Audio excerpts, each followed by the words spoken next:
He said he didn't like the color of her skin in his house. His 8-year-old son heard it too. Emma Kate Whitfield was 3 weeks into the job, a live-in nanny in a Korean crime boss's gated mansion, working every shift to keep herself in vet school. The staff looked through her like glass. She kept her head down. One missed paycheck and she'd lose her place in class. The boss was Kang Min-jae. They called him the Ice Wolf, a black dragon coiled up the right side of his neck, its head ending just under his jaw. He moved through marble halls in charcoal suits, and his cold eyes passed over Emma like she was furniture that fed his child. Then one afternoon she carried a tea tray past his glass study. The door was open a hand's width, and she heard him say it. 6 words, even and quiet. The kind of words a man says when he's never had to raise his voice. The tray didn't fall. Her hands held perfectly level while everything behind her ribs went cold. But she wasn't the only one listening. A small boy stood frozen at the bottom of the stairs, sock feet, a stuffed rabbit hanging from one hand, his large dark eyes fixed on the study door like a child doing arithmetic he didn't want the answer to. He had heard every word, and the man who said he couldn't stand the color of her skin would soon find he couldn't stop looking at her. What that boy carried out of the room that day would change everything that family pretended to be. Before starting the story, comment down below where you are watching from and what time it is there. If stories of karma, love, and hidden truths move you, leave a like, be sure to subscribe to the channel, and click join to become a member and help our channel. The sparrow was the reason Emma Kate Whitfield was late through the iron gate, and she didn't care. She'd found it at the edge of the gravel drive, one wing splayed wrong, beak opening and closing against nothing. She crouched in her gray-blue nanny dress, tucked her vet school textbook under her arm, and cupped the bird in both hands. It weighed less than a coin, the watch on her left wrist, her mother's, the leather-worn pail, knocked against the cobblestone as she lifted the small body to her chest. She had 11 minutes before her shift started. She used 4 of them on the bird. Inside the Kang mansion, the marble swallowed her footsteps. Cold floors, cold walls, a chandelier that threw no warmth. A housekeeper passed her in the hall and looked through her like glass. The cook set June's breakfast tray down hard and walked away without a word. 3 weeks in, and Emma had learned the rule of this house. She was furniture that fed a child. She needed the rule to hold. The paycheck kept her enrolled. One missed deposit, and the registrar's office would close her file, and 4 years of night classes would dissolve into nothing. So she kept her head down. She smiled at people who didn't smile back. She carried the bird and the textbook up the wide staircase to the nursery. Wing, that was where she saw him. June stood in a doorway, half hidden by the frame. 8 years old, small for it, black bowl-cut hair, a stuffed rabbit hanging from one fist. He hadn't spoken to her since the day she arrived. He watched everything and offered nothing. The other staff called him strange. Emma thought he just looked like a boy waiting to find out if the world was safe. His eyes dropped to her hands, to the gap in her cupped fingers, where a small, dark head turned. Emma stopped. She didn't reach for him. She didn't crouch and use the soft voice adults used on children they pitied. She just held her hands a little lower so he could see. His wings hurt, she said. I think he hit a window. June didn't move. I can splint it, she went on, but I need someone to hold him still. Steady hands, not jumpy. She glanced down at the bird, then back at the boy. You jumpy? Something flickered across his face. He shook his head once. He came across the marble slowly, sock feet silent, and stopped close enough that she could smell the soap on his skin. She knelt. She showed him how to make a loose cage of his fingers, how to keep his thumb off the wing, how to feel the heartbeat without pressing. The bird's chest fluttered against the boy's palm like a second small clock. Don't squeeze, Emma murmured. Just hold. Let him know you're not the thing that hurt him. June held. His knuckles whitened, then eased. He didn't blink. She tore a strip from a clean handkerchief and bound the wing against a sliver of popsicle stick from her tote. The whole time the boy breathed through his mouth. Careful, his tongue caught between the gap in his front teeth. When she finished, the sparrow sat quiet in his hands, alive. June looked up at her. He didn't smile, but his shoulders dropped from his ears, and for the first time the watchfulness in his face cracked open into something Emma recognized. Wonder.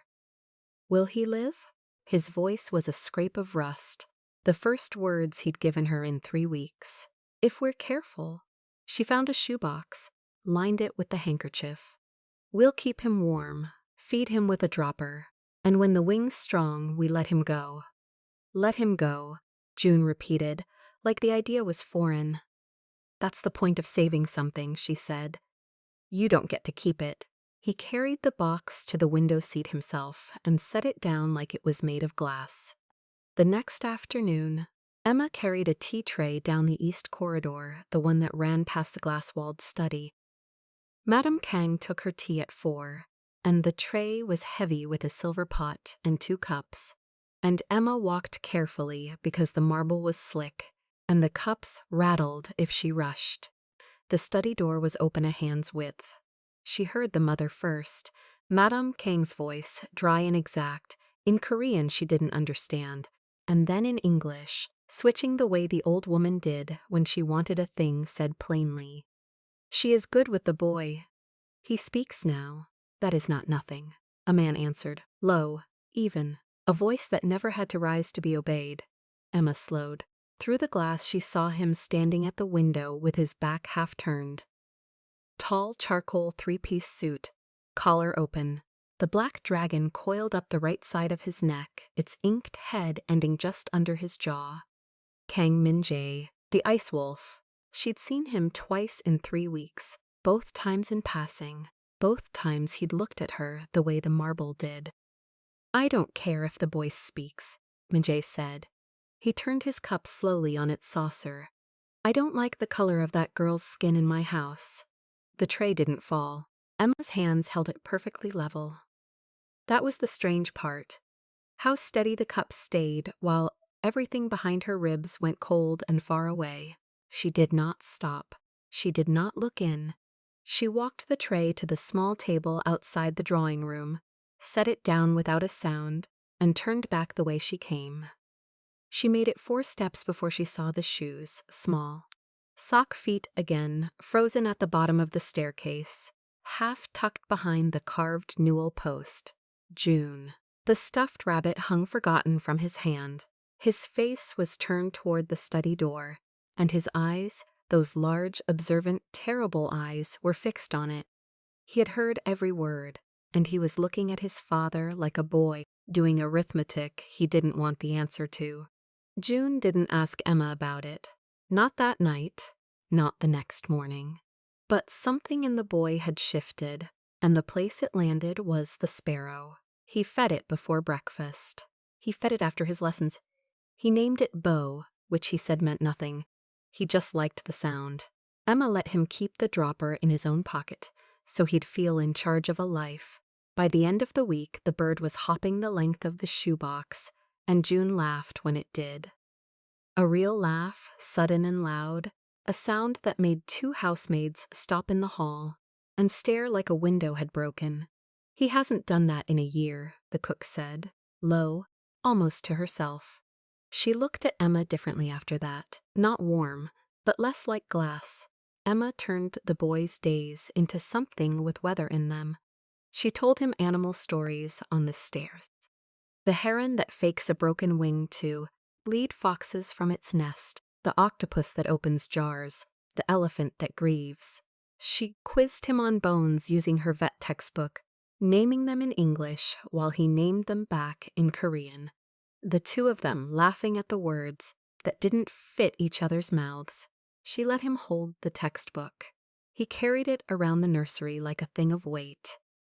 Why do you know all this? He asked one afternoon, the sparrow on his knee. Because I'm going to be a doctor for animals, she said it plain. If I finish school. If, June frowned. Why if? She didn't answer that one. She just smoothed Bo's feathers and changed the subject. Minjai began to notice. It started small. He came home earlier than the men in suits expected. He stood in doorways Emma didn't know he used, watching his son name the bones of a sparrow's wing. He said nothing. He didn't have to. Emma felt the weight of his attention the way you feel a draft and can't find the window. She kept her head down. She was furniture that fed a child. She told herself that even as she felt his eyes track her across the breakfast room. The man, who had said he didn't like the color of her skin, watching her like she was the only colored thing in a house of white marble. One evening he found them in the garden at dusk. June crouched over the shoebox, Emma kneeling beside him. He eats now, Minjay said, not to her, to the boy. Bo eats from my hand, June said. Then, careful, testing. Miss Emma taught me. Minjay's gaze moved to her, held. The dragon on his neck went dark in the failing light. For a moment his face did something it wasn't built to do. It softened, just at the eyes, before he caught it and pulled it back behind the cold. Don't let him get attached, Minjay said. It's a bird. It's already attached to him, Emma answered, before she could stop herself. That part's done. He looked at her a beat too long. Then he turned and walked back toward the house, and Emma watched the line of his shoulders and understood that something had moved in him that he did not want moved. That was the night the other thing showed itself. Yuri Kang came home at 10. Emma was carrying June's laundry down the back stair when she heard the click of red-soled heels on marble, and then the boy's voice, bright, unthinking the way he'd started sounding lately. Mom, Bo can hop the whole box now. Come see. Not now, June. It's quick. It's just. I said not now. A pause. Then, cooler, go find your nanny. That's what she's paid for. Emma stood very still on the stair. Through the banister, she saw it. June's small face closing back up, the wonder folding away like a thing put in a drawer. He didn't cry. He just nodded, the way a child nods when he's already learned the answer won't change, and turned for the nursery alone. Yuri set her nude leather bag on the console and didn't watch him go. This was the thing Emma hadn't seen. The house wasn't cold because she'd walked into it. It was cold long before. A boy had been living alone inside it, in pajamas with a cartoon dog, talking to staff who looked through him, waiting at the bottom of staircases for someone to come. The next morning, the fracture cracked wider. Emma was setting June's breakfast when Yuri swept in, immaculate, ivory silk, her mouth a tight red line. She didn't sit. She looked at June, at the sparrow box he'd brought to the table, at his hand resting on the lid. He runs to you now, Yuri said. To Emma, the words were quiet and they cut. His own mother in this house, and he runs to the help. Mrs. Kang, don't. Yuri's manicured hand lifted. 1 inch, enough. I know exactly what you are. You're temporary. She picked up her coffee, didn't drink it, set it down again. He'll learn that too. The sooner the better. She walked out. Her heels clicked away down the marble and a door closed somewhere deep in the house. June stared at his plate. His thumb moved in a small slow circle on the lid of the box, around and around, the way he did when he was holding something in that had nowhere to go. Emma knelt to his eye level. Hey, look at me. She waited until he did. You didn't do anything wrong. She's never home, June said, flat. A fact, not a complaint. Dad's never home either, they don't even. He stopped. His jaw worked. They sleep in different rooms, I'm not stupid. Emma had no answer that wasn't a lie, so she gave him the truth she had. No, you're not. From the doorway came the soft sound of a throat clearing. Minjay stood there in his open collar shirt, sleeves rolled, and there was no telling how long he'd been listening, or how much of his marriage he'd just heard, described by an 8-year-old to the woman whose skin he'd said he couldn't stand in his house. He looked at Emma kneeling beside his son, and he didn't tell her to get up. For 3 days after that, the house held its breath. Min-jae came home early every night and said nothing. He'd stand in the nursery doorway while June fed the sparrow, his heavy matte black watch catching the lamplight, and he'd watch Emma the way a man watches a fire. He isn't sure he's allowed near. She kept her eyes on the boy. She told herself it changed nothing. The contract was the contract. The skin was the skin. Then Yuri found out he'd been coming home for the boy. Or maybe for something else. It didn't matter which. The fight started behind the study's glass doors, and Emma heard all of it from the library across the hall, where she'd gone to return the textbook and stayed, because she couldn't make her legs carry her back out. Yuri's voice came first. Cold, then not cold. You're here every night now for what? The bird, the boy? A pause that had teeth in it. Or her. Emma's hand went flat against the cool spine of a book. Watch your mouth, Min-jae said. I've watched it for 9 years. Glass touched glass. Set down too hard. 9 years of your mother, your business, your silences. And now you come home early now. For a nanny. This isn't about her. It's never about anyone, is it? Yuri laughed, short and bright and terrible. She's replaceable, Min-jae. She's hired help. You could fire her tomorrow and order another by Friday.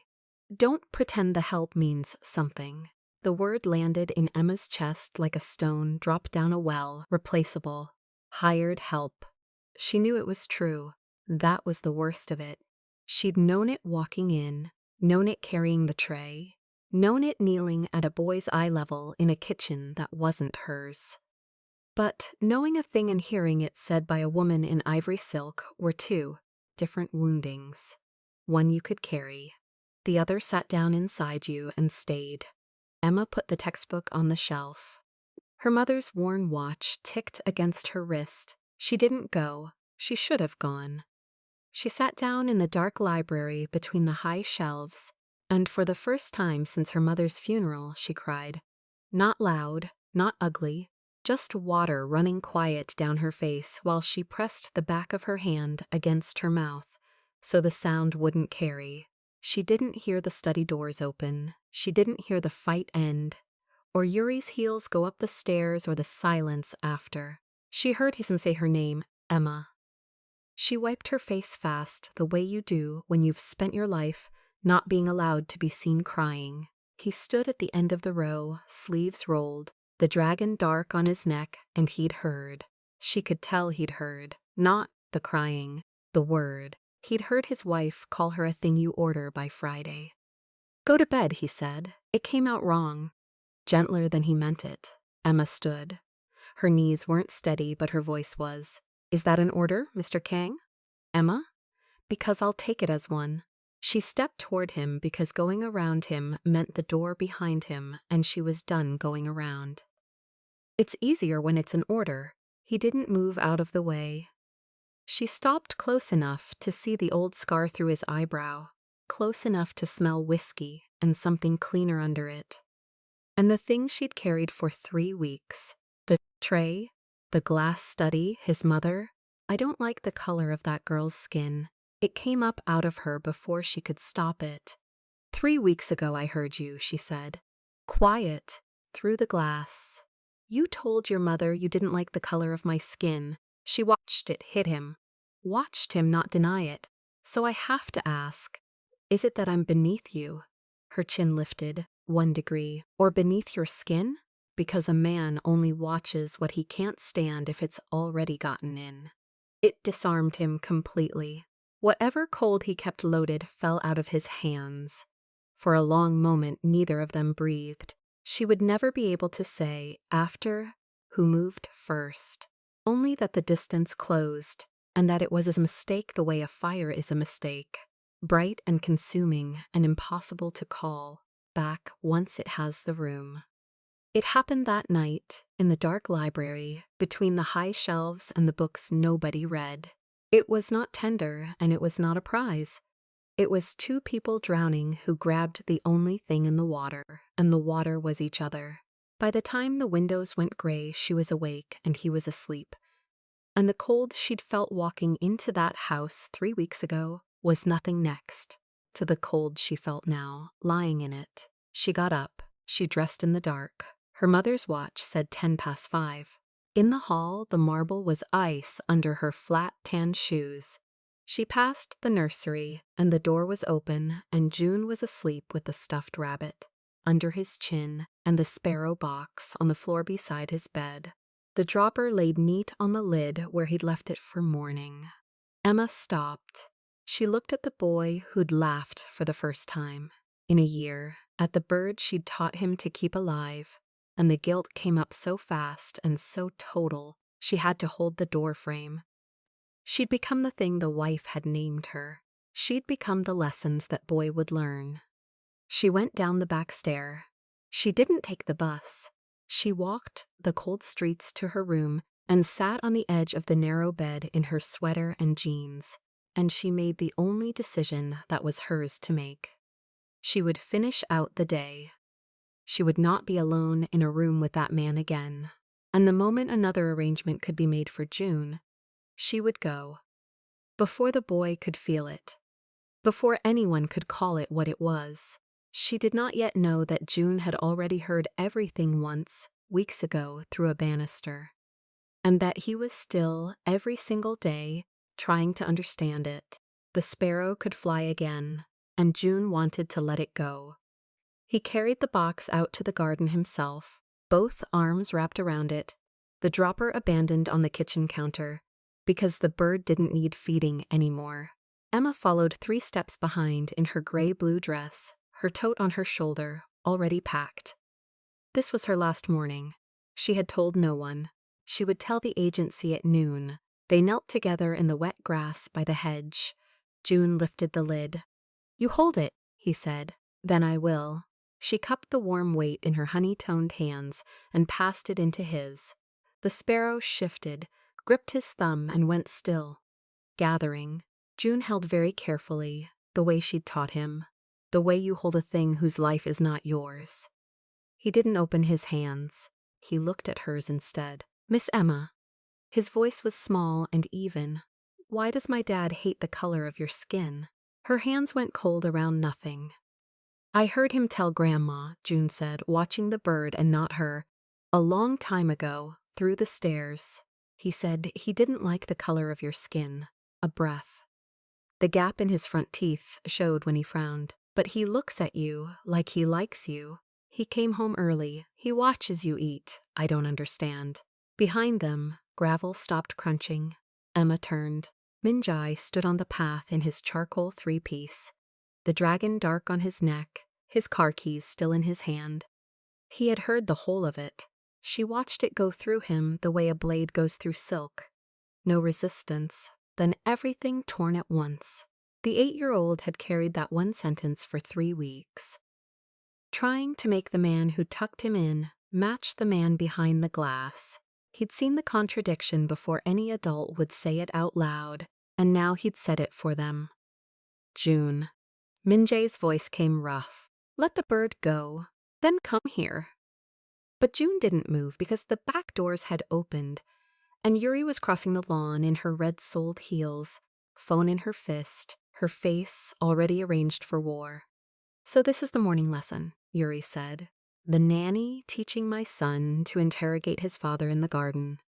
"Yuri, don't." She stopped on the grass, ivory silk against the green.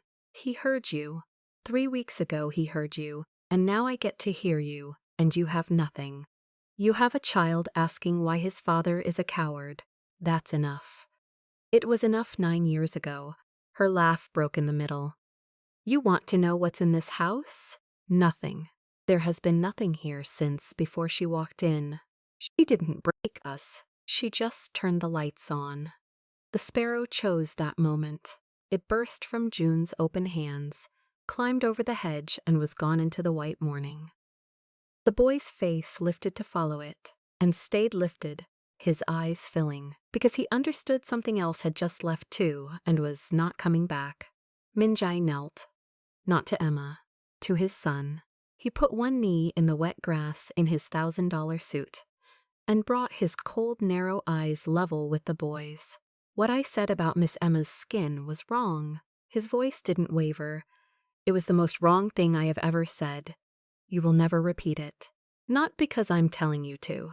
Because it isn't true, and a part of me always knew it wasn't. And I said it anyway, because I was a coward in front of my mother. He swallowed. You saw clearer than I did. Remember that you did. June looked at him a long time. Then he nodded, once, the way children seal things. Min-jae stood and turned to his wife. The fault is mine, he said. This home was already broken. She found the cracks. She didn't make them. Don't put my failure on her. Yuri said nothing. She'd waited 9 years for him to admit it, and now that he had, there was nowhere left to stand. She turned and walked back across the lawn alone. Emma picked up her tote. Emma, he stepped toward her. No, she said it gently.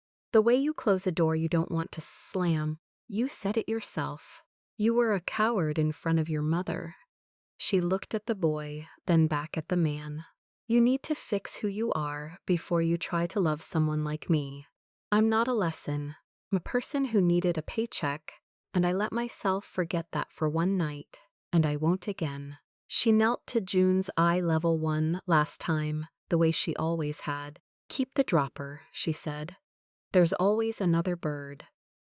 Then she walked out the gate she'd carried her vet textbook through 3 weeks before, and she did not look back, and she did not beg. He paid her the full contract that afternoon to the dollar. 2 weeks later, a letter came, a vet school scholarship, funded anonymously. No conditions, no return address. Emma almost burned it. Then she called the school and asked who'd paid, and they said a clause forbade them to say, and the clause itself was the answer. It wasn't hush money. Hush money has strings. This had none. She accepted it the way she accepted everything, on her own terms or not at all. The marble mansion sold by autumn. Months later, in the intake room of a university veterinary clinic, Emma, in scrubs now, no apron, her mother's watch still on her wrist, looked up at the door and stopped. June came in first, taller, the gap in his teeth almost closed, a leash in his hand. On the end of it, a rescue dog with one ear down. Behind him, in an open collar shirt and no armor at all, Min-jae Queeter, older around the eyes. A man who'd spent the months learning to sit across from someone and tell the truth. He's been in therapy, June announced, proud, every Tuesday. Emma crouched to the dog first. Of course she did. I never wanted to be anyone's lesson, she said, not unkindly, examining the bad ear. I wanted to be treated like a person. I know, Min-jae said. I'm trying to be one too. He paused. Coffee, sometime, if you'd let me. She looked at him a long moment over the head of the shaking dog. One coffee, she said, in public. No lies, no wife, no secret. And she did not say yes to anything more than that. And she did not pretend the door behind him had ever been the only one in the room. If you want to watch all the stories without any ads and also get access to bonus scenes, extended epilogues, and exclusive spicy chapters, head over to our Patreon. Scan the QR code on the screen. The link is in the description or in the pinned comment. See you there. If this story moved you, stop for a moment and reflect. Have you ever given real tenderness to a child or a family who treated you as replaceable, as just the help? Have you ever heard someone judge the color of your skin and held the tray perfectly level while everything inside you went cold? And when the truth was finally said out loud, did you stay to be loved on someone else's terms? Or did you walk out with your dignity instead? Tell us your experiences and feelings in the comments. We read them all. And if you believe in stories about dignity, prejudice, and redemption, leave a like, be sure to subscribe to the channel, and click join to become a part of our community and help the channel.